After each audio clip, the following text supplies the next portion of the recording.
I'll see you soon. Final Destination 3, The Novelization by Christa Faust. Chapter 2. Red River Adventure Park had started many years ago as a humble fruit stand by the side of the Red River apple orchard. Soon, the family who owned the orchard had added a general store, then a restaurant, and then a merry-go-round. Anything to lure people to come in and buy apples. Apple cider, apple pies, applesauce, and candied apples that were still the family's primary business. But in the 50s, people started coming just for the merry-go-round, and the family realized that if they had enough rides and entertainment, they could build a motel and charge people to stay overnight.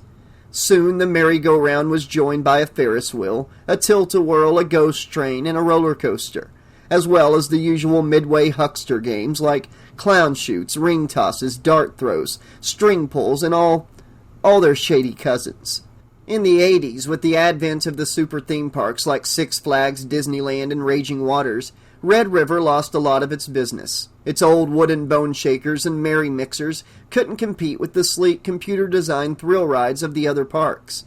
After a decade of steady decline, the family decided to spend the money and go head-to-head with the other parks by building some high-tech thrill rides of their own. To give them an edge with teenage boys, the most important theme park demographic, they did their best to make their rides the scariest, most dangerous-appearing attractions in the area. Down came the pastel orange and turquoise flags, the paintings of flowers and apples and honeybees. Away went the cute farm animal cartoon characters that greeted families as they entered the park. Now the entrance to the park was framed in flames and devil's heads. New rides like High Dive and Last Ride and Devil's Flight were built. Old rides like the Apple Crate Express and the Spook House were renamed Bone Breaker and Zombie Apocalypse. But new rides were expensive and took months to build, so a lot of the old attractions were still there, and the Midway still had an old-time carnival feel. The ring tosses and other games of skill were still doing booming business in the shadow of the curving steel skeletons of the modern thrill monsters. Wendy and Carrie stood at the foot of one of those monsters. In the lurid orange glow of a warm spring night, the colorfully painted tarmac around them spotted with black dots of discarded chewing gum. Drifts of candy wrappers and paper cups danced and spun in the gentle evening breeze, winding between the rides. Screaming, laughing high school seniors ran all around them. Almost all of them were wearing the t-shirts that read, "I survived Devil's Flight, McKinley High School, Class of '05, Grad Night," just like Wendy and Carrie. Wendy had paired her Devil's Flight t-shirt with simple jeans and a pink low-top Converse sneakers.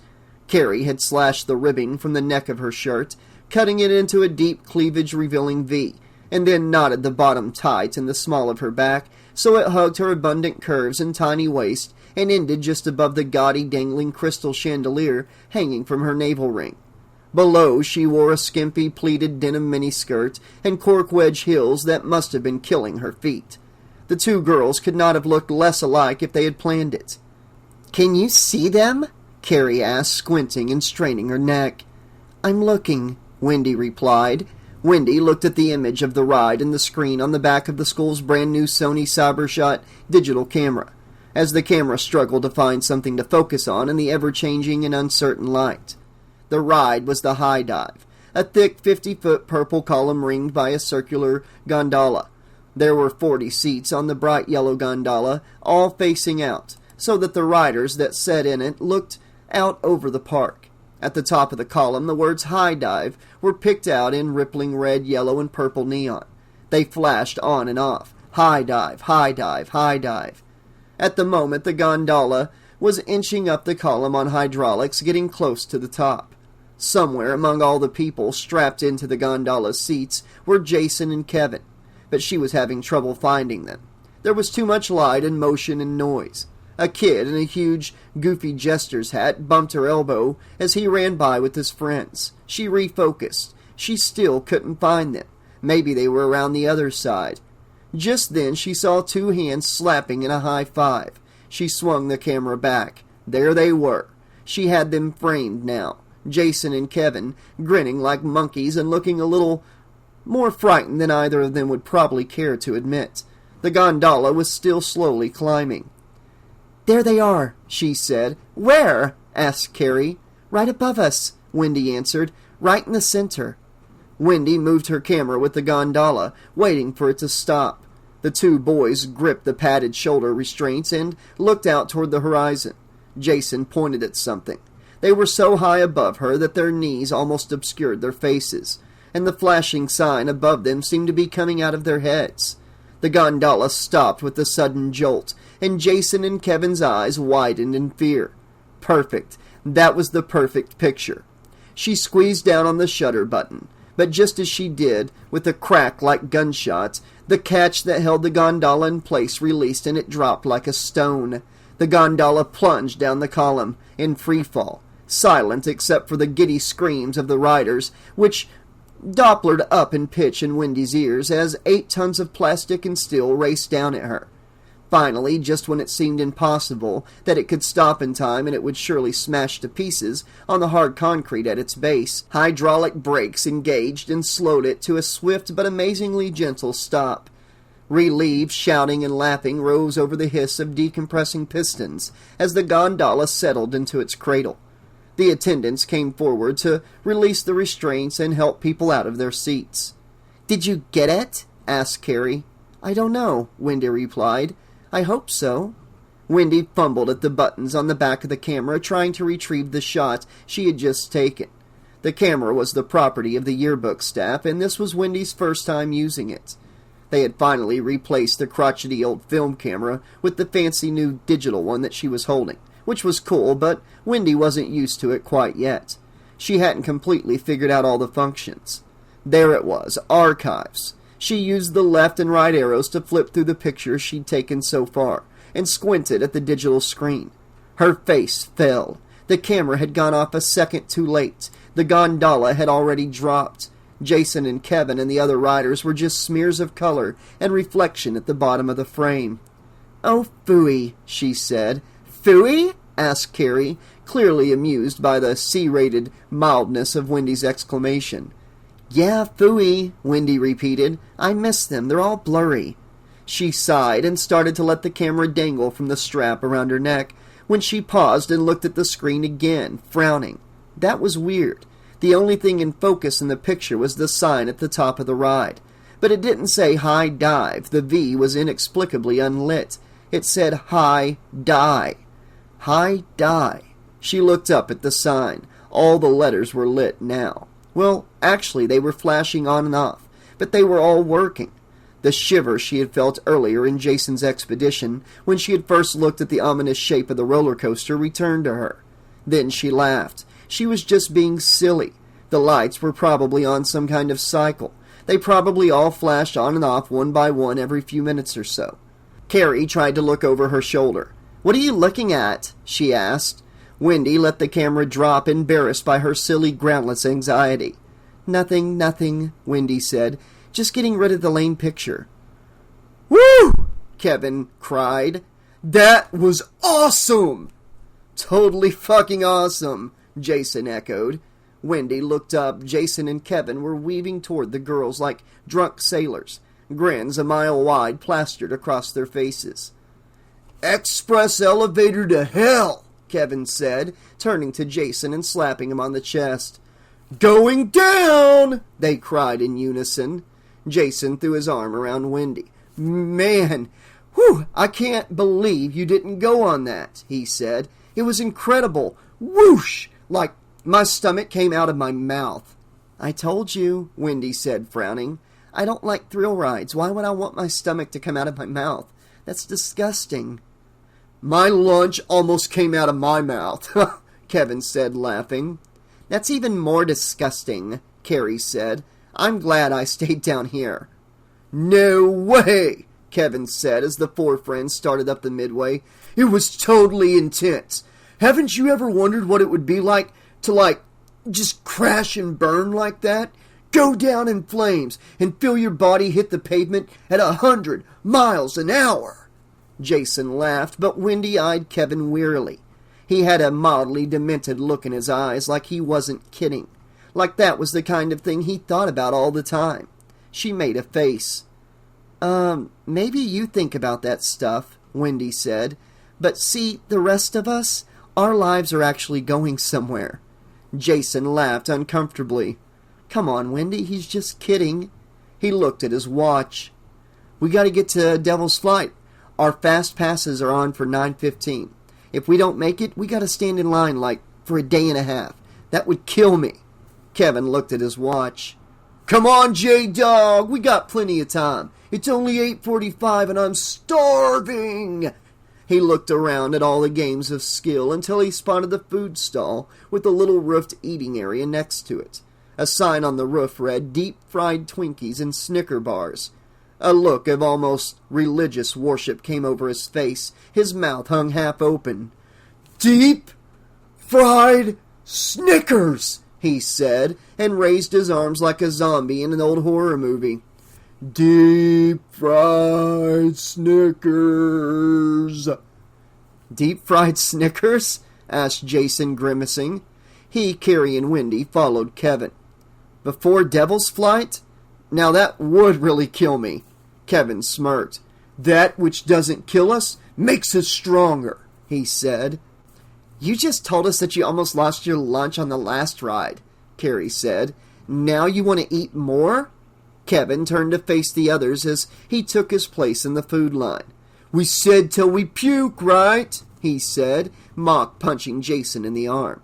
I just want to get the texture right before I hurl. It's an art, adjusting the mix. You can't just go eating any old thing. Ew, gross, Carrie squealed. God! Wendy wrinkled her nose in disgust. That's completely revolting, she said. Kevin put a hand on his chest and tried to look noble. They laughed at Jackson Pollock, too, he said. Nobody understands the soul of a tortured artist. Jason laughed and shook his head. Dude, you are crazy. Wendy let out a little stifled giggle in spite of herself. She never in a million years would have imagined that someone like Kevin would know the artist Jackson Pollock. He must have heard about Pollock on some TV quiz show or something. Kevin shrugged and turned to order his deep-fried monstrosity. Wendy looked over her shoulder back at the high dive ride. She watched it for a minute, waiting for it to cycle through its flashes, and for the V to blink out again. It didn't. She frowned. Must be a long cycle. She looked up the Midway toward Devil's Flight. Live flames whooshed above the entrance. 2 carloads of McKinley seniors screamed by, almost horizontal as the G-force flung the cars out. They disappeared into the flames. The hairs on the back of her neck stood up. It looked like they had crashed and burned just like Kevin had talked about moments before. Hey, Wednesday, Jason called. You gonna order anything? Wendy looked up. Jason was at the order window looking back at her. She shrugged to shake off the sudden, inexplicable tension in her shoulders and stepped forward. Just a 7-Up, she said. 7-Up? Kevin scowled comically. 7-Up is clear. No texture in that at all. Carrie punched Kevin in the shoulder. Kevin, she said, cut it out. Okay, fine, said Wendy. I'll have a bag of those roasted peanuts, too. She smirked at Kevin. How's that for texture? That a girl, Kevin said, triumphant. And how about you, J-Dog? You gonna go for the deep-fried dessert apocalypse? Hell no, Jason replied, patting his lean abs. I gotta keep my girlish figure. You're girlish, all right, Kevin said. No sense of culinary adventure.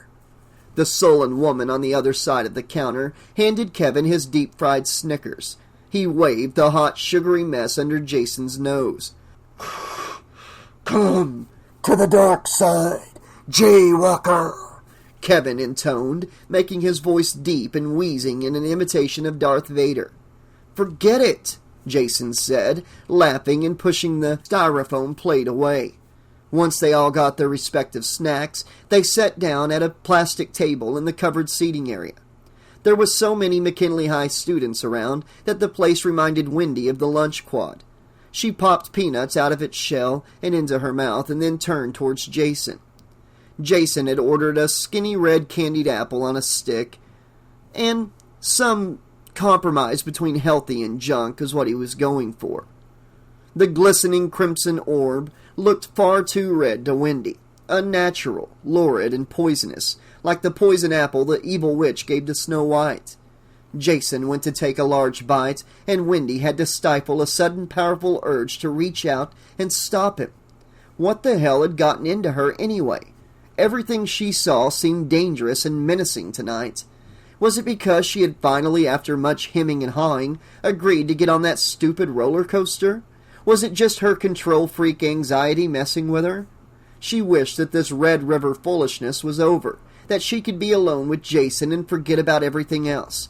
But she had promised Mr. Smith that she would deliver enough photos for a last-minute 2-page spread, and she did not want to let him down. She pulled the camera strap off her neck and set it on the table. She certainly did not want to take any pictures of Kevin wolfing down the deep-fried Snickers. That would be far too hideous for publication. On the cheap, styrofoam plate before him was a gooey, revolting mess of melting whipped cream and hot fudge slopped over 2 glistening brown lumps of fried grease and chocolate. He scooped up a large chunk and popped it into his mouth, eyes closed and making wordless sounds of gustatory ecstasy. Beside him, Carrie had nothing but a Diet Coke and was watching Kevin eat his deep-fried Snickers with a kind of horrified fascination, as if he were eating bugs or human flesh. Her reaction was so comical that Wendy wondered if maybe she should snap a shot after all. But Kevin reached across the table and snatched the camera, grinning with chocolate-webbed teeth.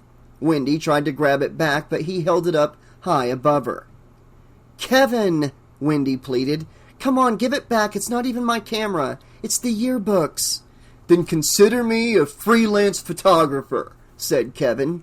He leaned back toward a passing group of girls, holding the camera low to the ground, and snapped a picture up the short skirt of a girl named Stacy Kabashi. The pretty senior was too busy talking to her friends to notice. "Dude," said Jason, laughing. "Did you get it? Let me see.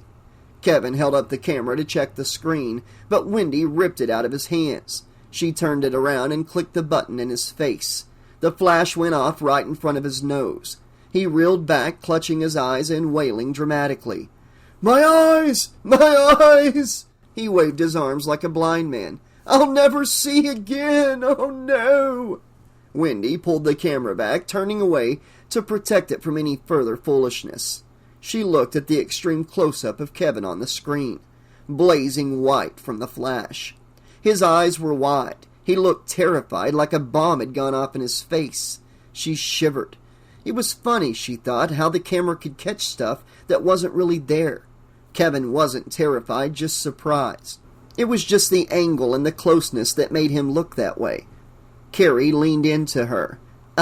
She whispered, "Can you please delete that one of Stacy?" "I will, don't worry," said Wendy. "But I still haven't figured out how to do that yet. I need to check the book. I'll do it at home, okay?" "No," said Kevin. Don't. You got to keep that one." Wendy sniffed. "Need I remind you yet again?" she said. "These pictures are for the yearbook, not Playboy. I have to turn them in tomorrow to make the deadline. And I'm not going to let Mr. Smith think I took a shot of Stacy Kobayashi's camel toe. It's not exactly yearbook material."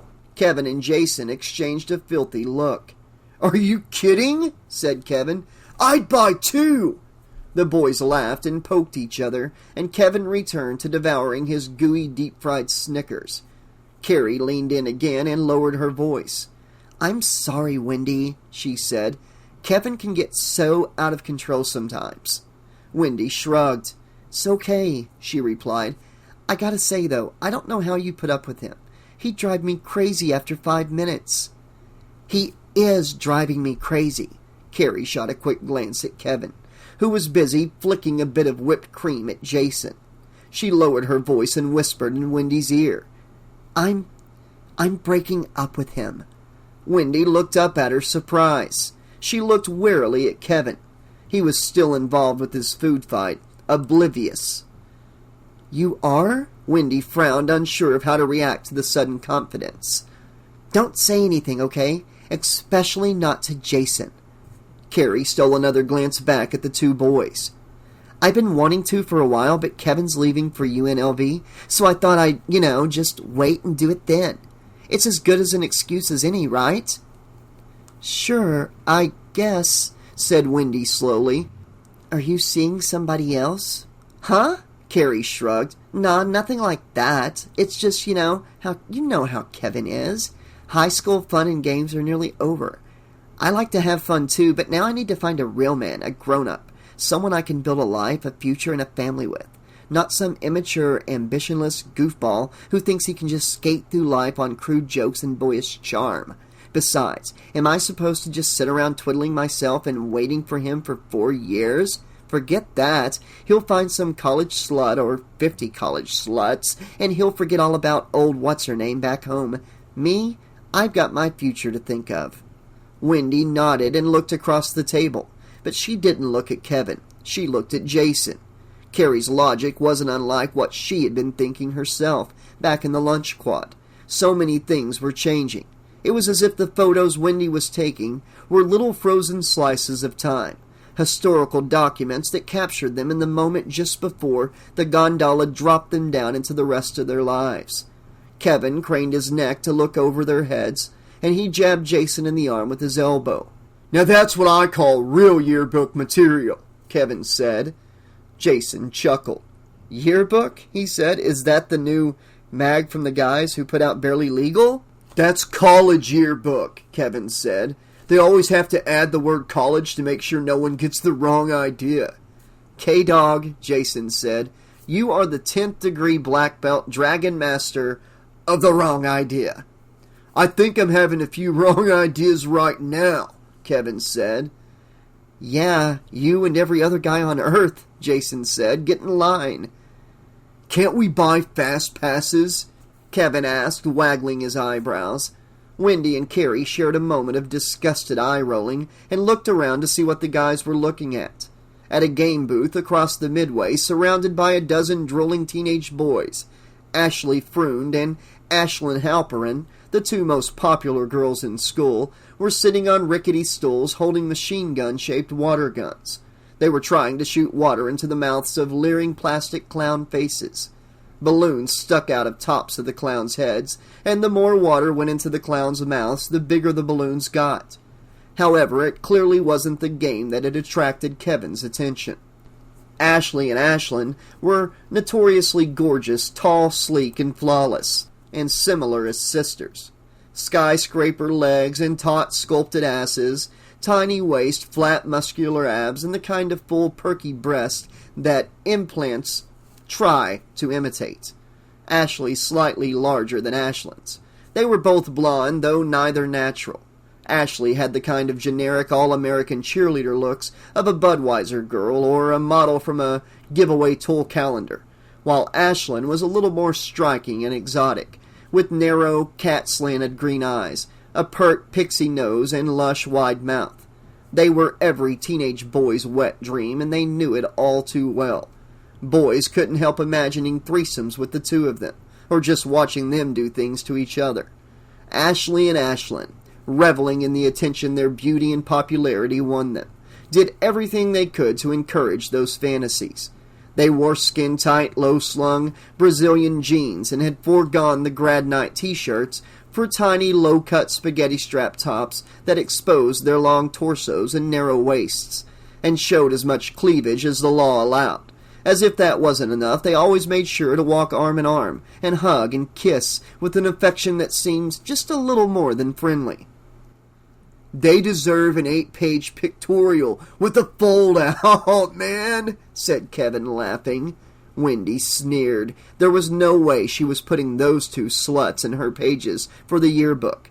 She despised them, not because they were beautiful or even for the way they dressed. At least that's what she told herself. She hated them for being so manipulative. They didn't have steady boyfriends, not that Wendy knew of anyway, but they always had a huge cloud of boys hanging around, who did whatever they asked, no matter how humiliating. The boys fought for their attention, each thinking that they might be the one the girls picked, but of course they never picked any of them. They just led them around by their desperate teenage dicks. In the locker room once, Wendy had heard the girls brag openly that they hadn't paid for clothes or shoes or a meal since they were in the 9th grade. "Boys buy them," Ashley had said. "Well, that's what they're there for," Ashlyn had replied. "Life support for the wallet," they had both said in perfect unison. "Come on, Wendy," said Kevin. "You know that's a good shot." Wendy looked around at the ring of boys surrounding the girls. The boys looked like stuffed trout, their eyes glazed and their mouths hanging open as they gazed stupidly at the girls. All the blood drained out of their brains and into their crotches. It made Wendy sick. "No way," she said. "No way." But then she paused. It would serve all those stupid boys right if she took the picture. The fights that would start 15 years from now when they were flipping through their yearbooks with their wives, and they came upon this shot. She smiled sardonically. "All right, fine, I'll take one," she said. "Wait here." She stood up and crossed the Midway to the booth. Her best angle would be down the row of guns, the way she could get Ashley and Ashlyn in as well as the faces of all the boys, and show that they were looking at the girls, not the game. Wendy looked at the clown heads to see how long she had to get her shot. It made her a little queasy how much the gaping clown heads looked like the gaping boys. One of the balloons was about to explode. She'd better take her shot quickly. She raised her camera and framed the shot. Perfect. She squeezed the button, but just as she did, a bright red police light started flashing, and a siren began screaming. She looked up. A centrifugal force ride called the 180 was starting up. She gave it a dirty look and then checked her picture. It was ruined. The framing was perfect, with Ashley and Ashlyn in the center of a circle of leering boys, but the flashing red light had turned them a fiery red-orange, totally blowing out all the detail in the shot. She would have to try again. She sighed and then shivered as she looked at the picture again. It looked like the girl's hair was on fire. A loud bang snapped her head up, jerking her out of her reverie. Ashlyn's clown balloon had exploded. The boys around the two girls were cheering and clapping enthusiastically, as if the girls had just won Oscars. Ashley was high-fiving Ashlyn. The booth's attendant came forward and motioned to the prizes on the wall of the booth. They were mostly posters. Kurt Cobain, Aaliyah, Dale Earnhardt, James Dean, Marilyn Monroe, Jim Morrison, Elvis Presley, Tupac Shakur, Selena. Something about the pictures made Wendy shiver again, and she wasn't sure why. There was something that connected all the celebrities in the pictures, but she couldn't put her finger on it at that moment. Ashlyn snubbed the posters and instead selected a large inflatable palm tree. The booth attendant shrugged and retrieved it from its shelf, handing it over. She waved it over her head and let out a victory whoop. Her toting admirers cheered again, and the girls moved off to saunter down the Midway, arm in arm. The boys followed like a pack of dogs following a butcher's truck. Wendy wasn't having much luck with her pictures tonight. She might as well have left the camera at home like Jason asked. A trio of oblivious girls bumped into her, almost knocking the camera from her hand. "Excuse me," she said as she turned to look at them. Two of the girls looked back and gaped at her. Wendy recognized them as Amber Regan and Perry Malinowski, two of her little sister's closest friends. Amber was a natural redhead, tall and still a little awkward, all lanky limbs and big feet, while cuter Perry was blonde and sturdy, with a saucy swing to her walk and sly blue eyes. They were both juniors, and this was senior night. Juniors weren't supposed to be here. "What are you two doing here?" she asked, and then paused. The third girl looked around. It was her sister, Julie. "Julie, are you nuts?" Wendy asked. "What are you doing here?" Julie stuck her bottom lip out, petulant. She was a little shorter, curvier, and more fashion-conscious than Wendy, and far more rebellious. She had a defiant tilt to her strong chin and a mischievous sparkle in her eyes. Green eyes like their mother's rather than Wendy's clear coffee brown ones. "Having fun?" Julie said. "At least I was." Wendy held up two fingers, her scolding posture unconsciously mimicking their mother. "First of all," she said, touching her middle finger, It's senior night. You girls are not seniors." "Well, our dates are," said Perry, her pale eyebrows arched defiantly. "And where are your dates now?" Wendy asked. Amber flapped her hand. "Oh," she said casually, "we lost them hours ago." The girls giggled, hiding their smirks behind glitter-polished fingernails. Wendy frowned and touched her index finger. "Second of all, Julie," Wendy said, voice stern and serious, "you know what Dr. Feinbaum says. No roller coasters, no thrill rides of any kind. Your heart." "Screw my stupid heart, and screw old Dr. Fine bitch," Julie said, her fist at her sides. "I just want to have normal fun, like normal kids. I'm so tired of Feinbaum and all her restrictions. I don't feel sick. Look at me. Do I look sick?" "It doesn't matter how you feel," said Wendy, trying for patience. "You know that. Any stress on your heart." Julie shot a worried glance at her friends and then turned back to Wendy. "Shut up, okay?" she hissed. "You're embarrassing me." Wendy sighed. Julie had been born with a congenital heart condition and had to be very careful not to do anything that would cause undue stress on the delicate organ. No roller coasters, no scary movies, no athletics. The list of no's went on, and Julie hated it. She was an adventurous, energetic, inquisitive girl and wanted to do everything her friends did and more. Her hidden infirmity was like a prison to her, and she rallied against it more and more every day. Wendy felt for her little sister, but was afraid for her too. For as long as Wendy could remember, she had worried about Julie and struggled to protect her and keep her safe. In a way, much of her control-freak nature stemmed from growing up under the shadow of the fear of losing Julie to forces beyond her control. She would never admit that, but she would also never forgive herself if anything happened to Julie. Julie grabbed Wendy's arm. "Don't tell Mom," she begged. "Wendy, please, you are a complete bitch if you tell her. I told her I was spending the night at Perry's. Please, please, don't tell her about this." "I tell you what," said Wendy. "If you don't ride any rides, I won't tell Mom. Deal?" Julie looked sulky and scuffed her foot on the tarmac. "You'd blackmail your own sister?" she asked. "Only because I care about you, dingbat," Wendy replied. Julie wrinkled her nose and mimicked Wendy's voice, giving it a high, facetious twist. "Only because I care." "No rides, Julie," Wendy said. "That's the deal." Julie sighed, defeated. "Okay, you win," she said. "Deal." "Cool." Wendy squeezed Julie's shoulders. "All right, have fun, girls." Julie rolled her eyes dramatically at her two friends. "Sure thing, Mom Jr., Julie said. "I'll have plenty of fun." She turned back to her friends. "Come on, guys, let's go." Wendy was starting back to Jason, Kevin, and Carrie when Julie called her name again. "Hey, Wendy!" Wendy turned around. Julie was flipping her off, giving her the finger with both hands. "Take a shot of this for your yearbook." Wendy lifted her camera and snapped, and at last it was a good one. Julie was dead center in the shot, tongue out and fingers up. Wendy laughed and waved the camera at Julie. "That was brilliant! Genius!" Wendy said. "Now I have ironclad proof that you were here. So no rides or Mom gets an 8x10 of that photo taped to the coffee maker tomorrow morning." "You wouldn't dare, you bitch!" cried Julie. She turned away, whispering with her friends as they stalked off. Perry leaned into Julie, snickering. "How cool would it be," Perry asked, "if that was like the cover of the yearbook?" "Yeah," Julie responded. "Fuck McKinley High." The three girls dissolved into giggles as they slipped away into the crowd.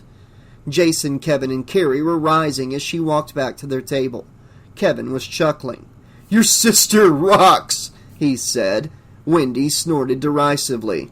"She's an idiot," she replied. "She knows that she's not supposed to be here." Jason checked his watch again. "Come on, kids," he said. "We're going to be late for our date with the devil if we don't get a move on." Wendy frowned but said nothing as Jason took her hand and gave it a gentle squeeze. They started down the Midway again, Kevin and Carrie racing ahead and laughing. As they came around the whirling dervish, a tilt-a-whirl ride with seats made to look like flying carpets and an entrance decorated with a cartoon of a spinning man in a fez holding two outsized scimitars. They saw Luis Romero at the Ring the Bell strongman game. Luis was an enormous jock, a fullback on the McKinley High football team who was built like a Mack truck, hugely muscular, but still thick through the middle.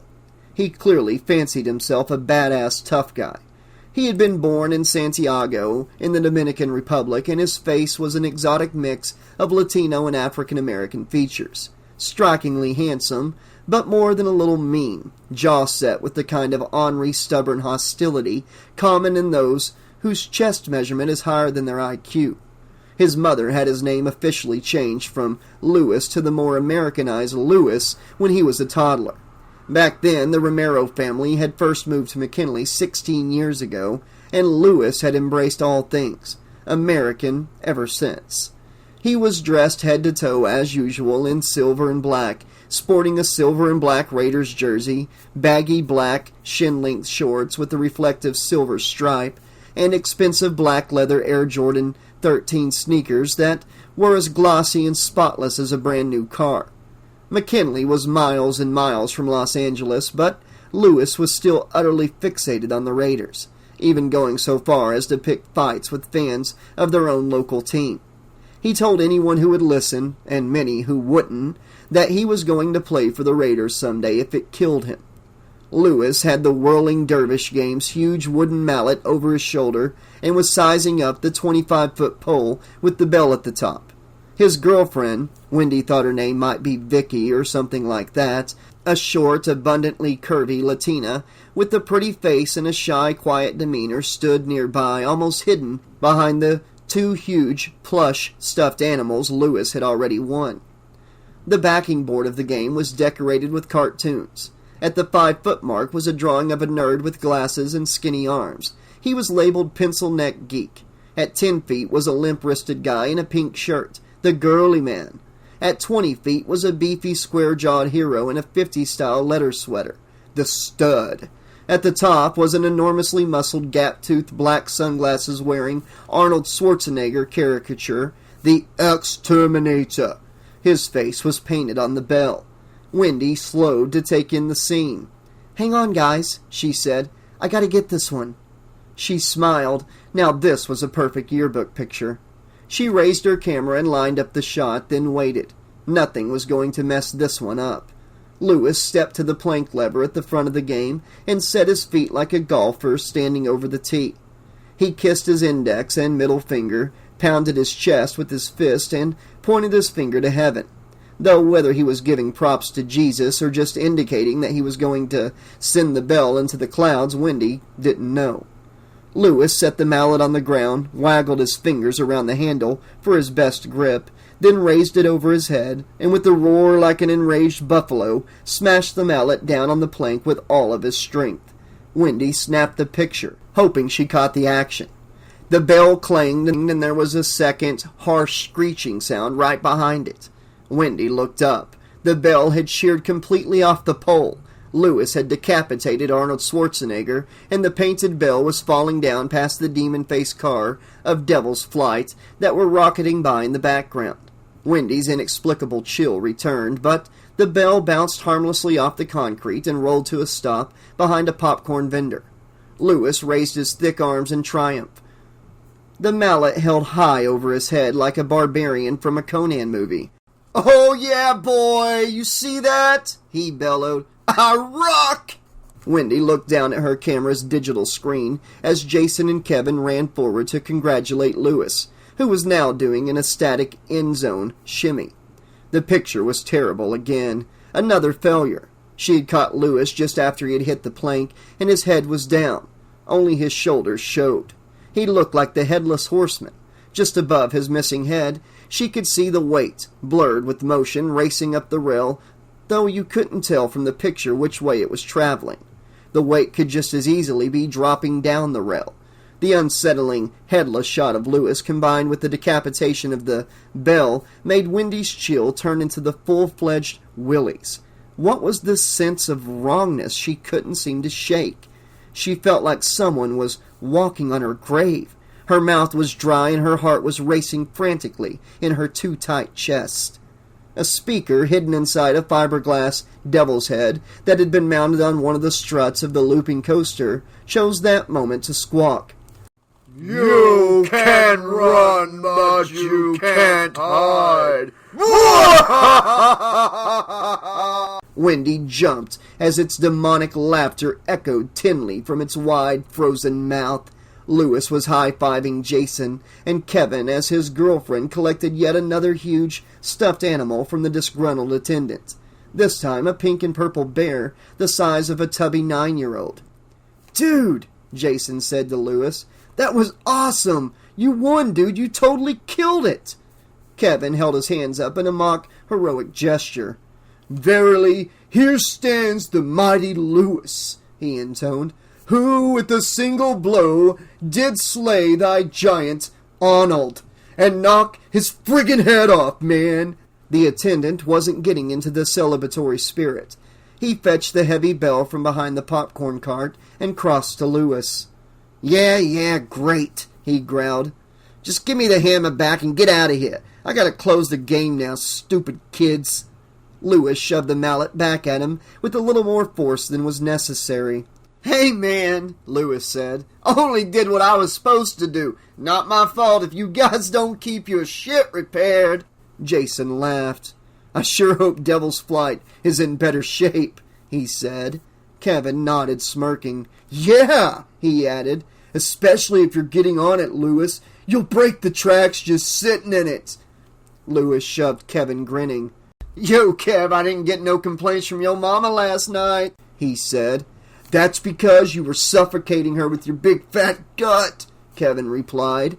"Hey, fuck you," Louis said, thick brows drawn together and looking like he was about to turn the playful ribbing into something more serious.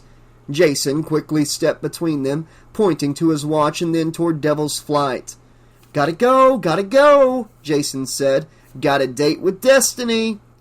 "Destiny?"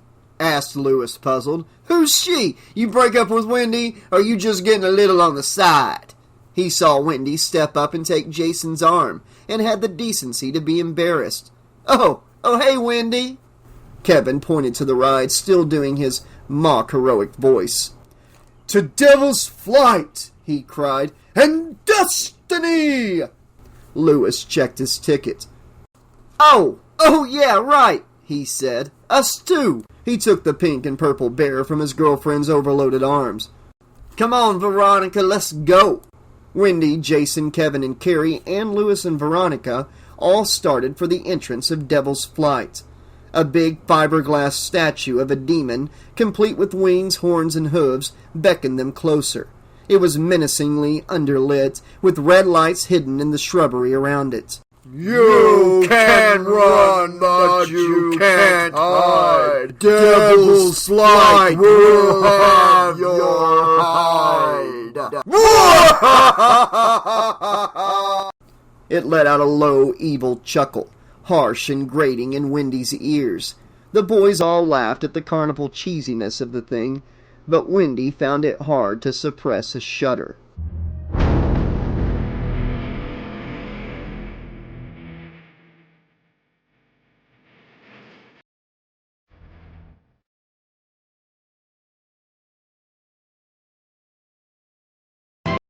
Okay, Slashaholics, this has been Chapter 2 of Final Destination 3, the novelization by Christa Faust. I can't say a lot about this chapter. I did enjoy the character development we got, getting to know our characters a little more, introducing a couple more characters that we hadn't met in Chapter 1. This critique here, my little end upload commentary, is going to be pretty short tonight.